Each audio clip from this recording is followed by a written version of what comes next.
গাজার উত্তরাঞ্চল দখলে মরিয়া জায়নবাদীরা এরই মধ্যে আগ্রাসনের প্রথম ধাপ শুরু করেছে। তারা ইসরায়েলি ডিফেন্স ফোর্সের বিবৃতিতে জানা গেছে এই তথ্য। প্রধানমন্ত্রী নেতানিয়াহুর দাবি, গাজার উত্তরাঞ্চলে এখনও শক্ত অবস্থানে হামাস। এ নিয়ে নিন্দার ঝড় উঠেছে আন্তর্জাতিক মহলে। ইসরায়েলি এই আগ্রাসনের ফলে ঝুঁকিতে আছে প্রায় 10 লাখ মানুষ। এদিকে গাজার অন্যান্য অঞ্চলেও চলছে ইসরায়েলের বর্বর হত্যাযজ্ঞ।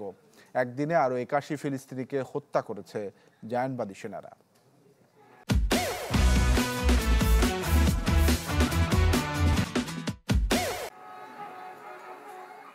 গাজায় ইসরায়েলি আগ্রাসনের প্রায় 2 বছর পূর্ণ হতে চললেও রক্তক্ষয়ী সংঘাত থামার কোনো নাম নেই।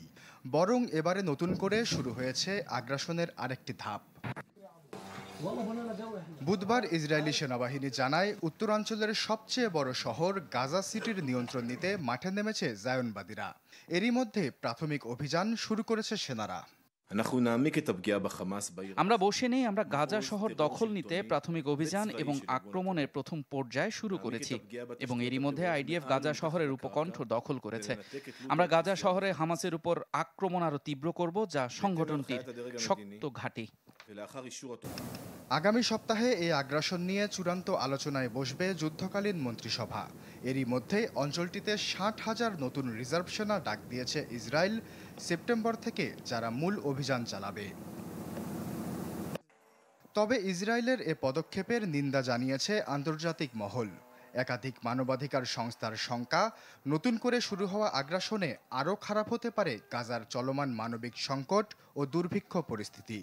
অঞ্চলটিতে ঝুঁকিতে আছেন প্রায় 10 লাখ ফিলিস্তিনি।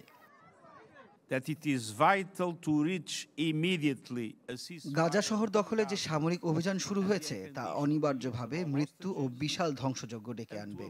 এ বিপর্যয় এড়ানো অত্যন্ত গুরুত্বপূর্ণ। আমি আবারও বলতে চাই যে গাজায় অবিলম্বে যুদ্ধবিরতি কার্যকর করা উচিত। এদিকে ইসরায়েলের এ পদক্ষেপের বিরুদ্ধে অবস্থান নিয়েছে খোদ ইসরায়েলিরাও।